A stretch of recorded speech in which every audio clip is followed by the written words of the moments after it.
This week on Flick Knows, we go through the quick stats as well as land title stats for March. So stay tuned.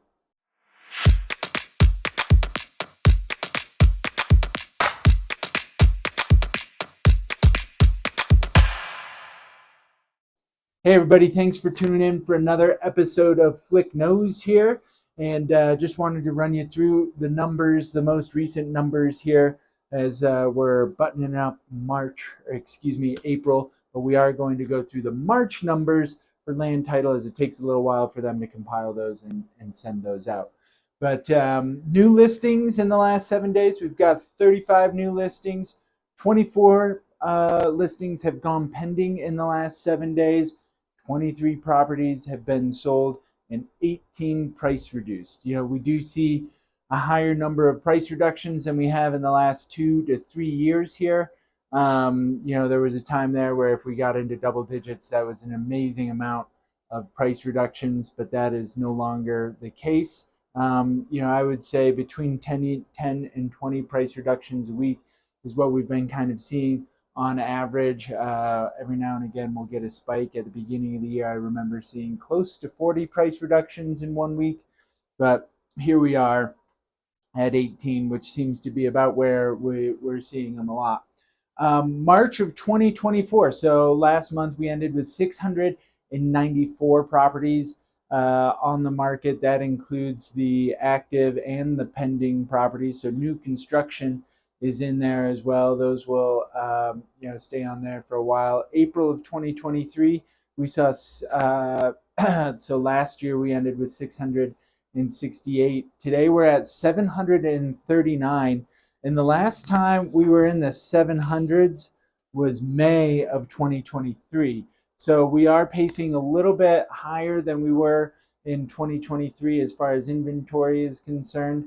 And we'll see when we're looking at choices here, we're at 396 choices. So, inventory is pacing a little bit higher.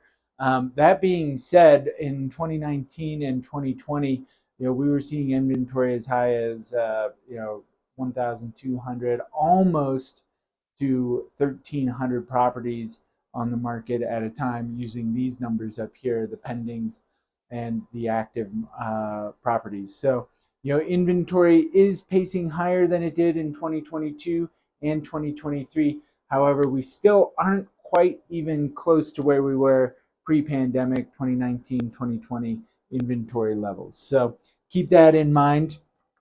As we look at the land title stats here, going into March of 2024, so this is just for the month there of 2024, there were 105 transactions, and the average residential price was 1.4 million, and the average residential price per square foot was $852 price per square foot.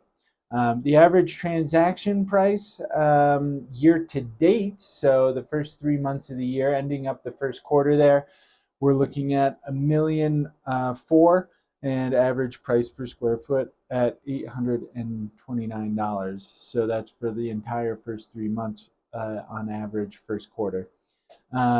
So year to date 2024 versus year to date 2023, single family homes are up 18% across the county here. Multifamily is up 6% and vacant land down 31%. Gosh, that doesn't sound right. Down 31%. So there must be a few transactions in there or not enough transactions to really skew that average price there. But median indicators for vacant land, if we're going with the median, is down 48%, but I find that hard to believe. So there must be something in there skewing those numbers. Regardless, we can dive a little deeper if we need to, or if you have questions on land, I can go into that. But monetary volume in March of 2024 was down 2% and transactions were down 14%. However, if you do the entire first quarter, transactions are up 20% and dollar volume is up 9%. So compared to 2023. So that's interesting that March itself was down. However, year to date, first quarter was up significantly. And then average price history for single family homes year to date 2024, we're looking at 2.4 million for single family homes. Multifamily is just over a million, and then vacant land is at about 470,000.